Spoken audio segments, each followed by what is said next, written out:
에스겔 23번째 시간입니다. 오늘 말씀은 에스겔 27장 1절부터 36절 말씀입니다. 1절부터 3절 말씀을 합독하고 에스겔 27장 전체를 보도록 하겠습니다. 그러면 에스겔 27장 1절부터 3절 말씀을 한 목소리로 합독하도록 하겠습니다. 여호와의 말씀이 내게 임하여 이르시되 인자야 너는 두로를 위하여 슬픈 애가를 지어라.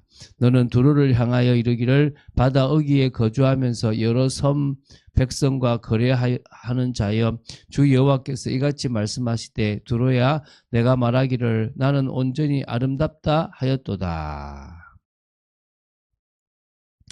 자, 에스겔 25장부터 32장은 남유다 주변 나라들에 대한 심판 예언입니다. 자, 그 중에서 오늘 보게 될 27장은 26장에 이어서 두로에 대한 심판 예언입니다. 사실 이 두로에 대한 심판 예언은 26장부터 28장 19절까지고요.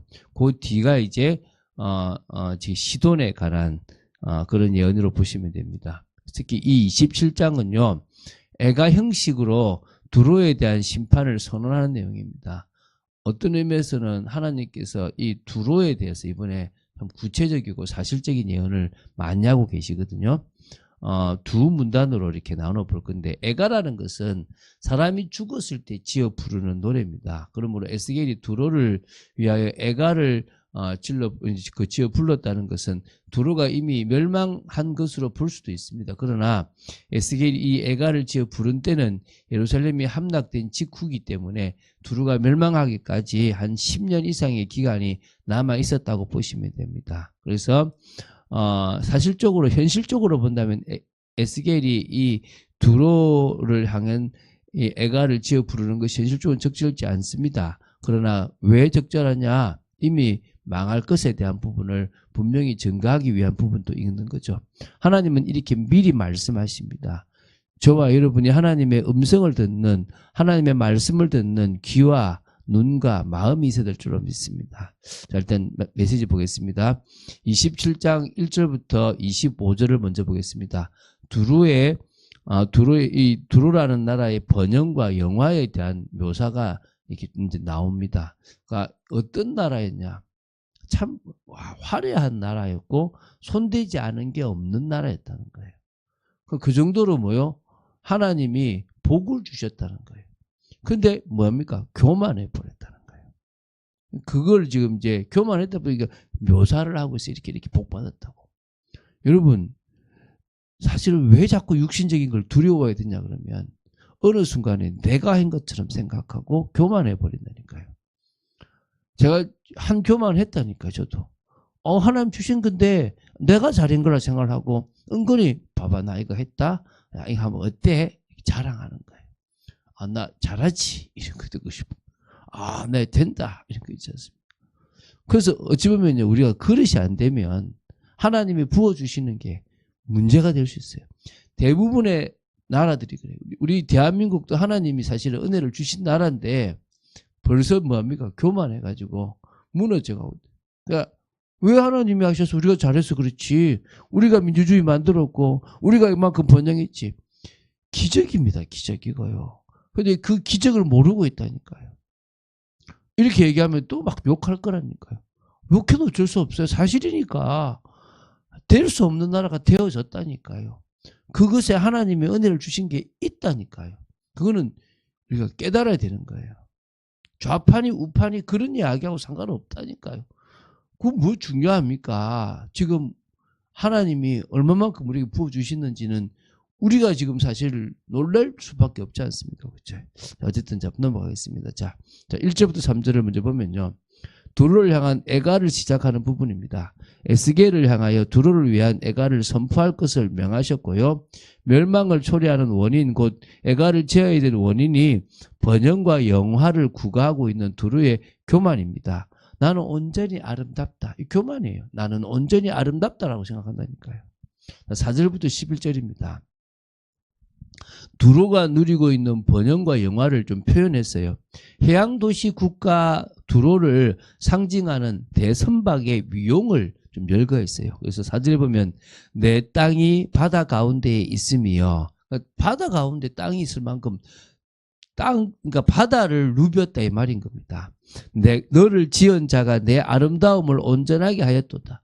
그러니까 하나님이 두로에게 아름다움을 온전할 수 있도록 만들어 주셨다는 거예요. 그러니까 그런 두로가 찬란한 영광을 누릴 수 있도록 하나님, 전능하신 하나님이 역사해 주셨다는 거죠. 자, 두루라는 배가 얼마나 화려하고 대단한 배였는지가 나옵니다. 두루라는 배의 선체에 사용된 관자는 당시 최고급 목재였던 스닐산, 곧 헤르몬산의 잣나무가 사용되었고요. 돛대는 크고 단단하기로 유명한 레바논의 백향목으로 만들었고요. 노는 바산의 상수리 나무로 만들었고요. 갑판은 기띔섬에서 나는 황양목으로 꾸렸고요.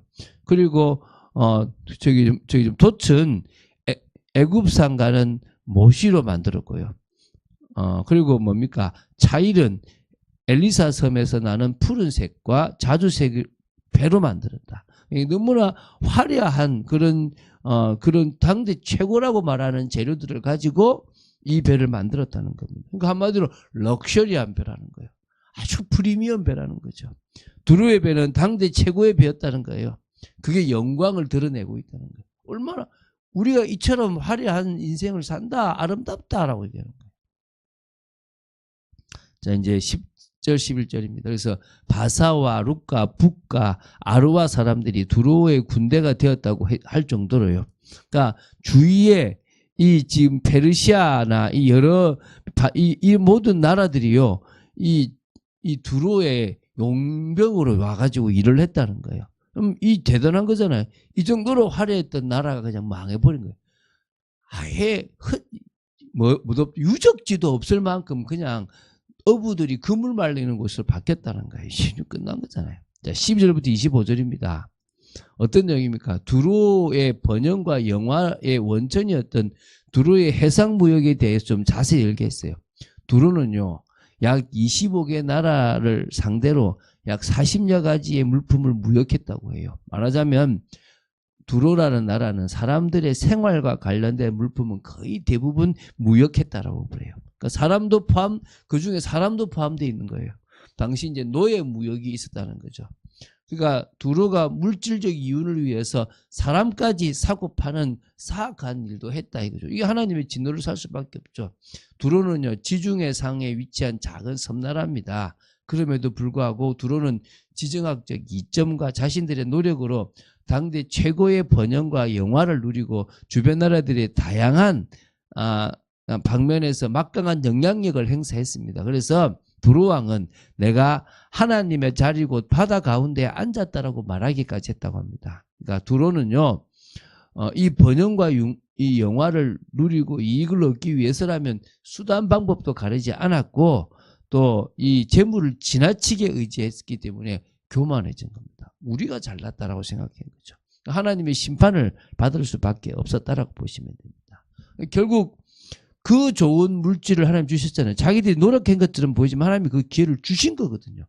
그리고 영화를 가질 수 있도록 물질을 가질 수 있도록 주셨단 말입니다. 그런데 그게 내가 잘났어, 이렇게 되는 순간부터 뭐냐? 결국은 교만함이 하나님 앞에 죄가 되는 겁니다. 악이 되는 거예요. 오늘 교회도 마찬가지고 성도도 마찬가지입니다. 그래서 우리가 후대한테 뭘 물려줘야 된다? 물질이 아니라, 재능이 아니라 신앙을 물려줘야 되는 거예요. 신앙을 물려주지 않으면요, 내가 잘났다, 그러면서요, 분명히 문제가 생기면서 채우지 못한 게 있는 거예요.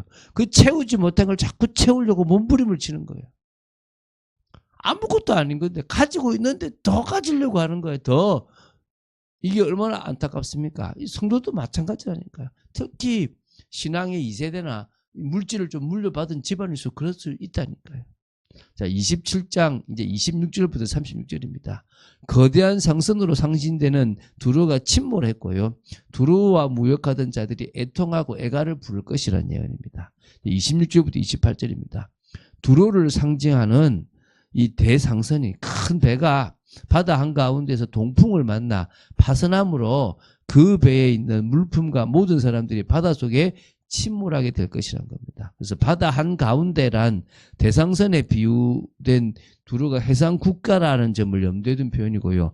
동풍이라고 하는 것은 갑자기 불어닥친 바다를 향해 베푸는 이 치명적인 위험을 가해오는 그런 강한 바람인데요. 동풍이라고 표현됐다는 것을 볼 때 동쪽에 있는 어떤 큰 나라죠. 뭐죠? 바벨론. 바벨론에 의해서 멸망을 하게 되는 거예요. 29절부터 36절을 보면요. 이 두로와 무역하던 자들이 두로를 위한 애통하고 이 슬픈 애가를 부르는 거예요. 이유가 뭐냐? 자기들이 이제 이익을 얻으려고 두로에 왔는데 이 두로가 사라져 버렸어요. 이거 멸망한 거죠. 그러니까 자기들이 이익이 사라져 버린 거예요. 이제 여기서 얻었던 이익들이 사라지니까 애통하며 애가를 불렀다는 거예요. 이런 일들이 분명히 일어날 거라는 거야. 일어났죠, 분명히. 세상 사람들이 가장 심각하게 착각하는 것 중에 하나가 자신들이 의지하는 세상적인 것들이 영원할 거라고 착각하는 거예요. 어느 순간에 사라져 버리고 말 건데 자신들이 의지하는 세상적인 것이 강하다고 생각될수록 사람들은 교만하여지게 됩니다. 정말 세상적인 모든 것들은 일시적이고 유한한 것입니다. 재물도 권력도 일시적이고 유한합니다. 그래서 그게 오히려 구원할 수도 없고 오히려 사람을 교만하게 만들기 때문에 주님 앞에 나는 하나님의 은혜 아니면 안 됩니다. 이 모든 것을 주신 분이 여호와입니다. 끝까지 그 고백하는. 오히려요. 뭘 해야 돼요? 조금 온다니까요. 오게 돼 있다니까요. 응답으로 축복을 하나님께서 복을 주시게 돼 있다니까요. 오히려 부인하세요. 오히려 생명 거세요. 오히려 그 물질들을 주를 위해서 쓰세요. 그게 가장 큰 복이라니까요. 오늘 그런 축복을 누리고 응답받는 여러분 되시기를 주 예수 그리스도로 축원드립니다. 주는 그리스도시여 살아계신 하나님의 아들이심을 고백합니다. 말씀 주심을 감사합니다. 성령으로 역사하심을 감사합니다. 오늘도 은혜 가운데 들어가는 저희들 되도록 지켜주시고 말씀 속에서 응답받기 원하며 정말 저희들이 교만하지 않기 원하며 두로처럼 화려하게 하나님께서 복을 주셨던 나라들이 망하는 모습들을 보며 저희들이 정말 더더욱 하나님의 위엄과 하나님의 정말 전능하심과 또한 하나님의 공의와 사랑을 제대로 아는 저희들 되어지기를 간절히 소원합니다. 역사하여 주시고 은혜 내려주시고 제자의 삶을 살아가도록 지켜주시옵소서. 주 예수 그리스도 이름으로 기도드립니다. 아멘.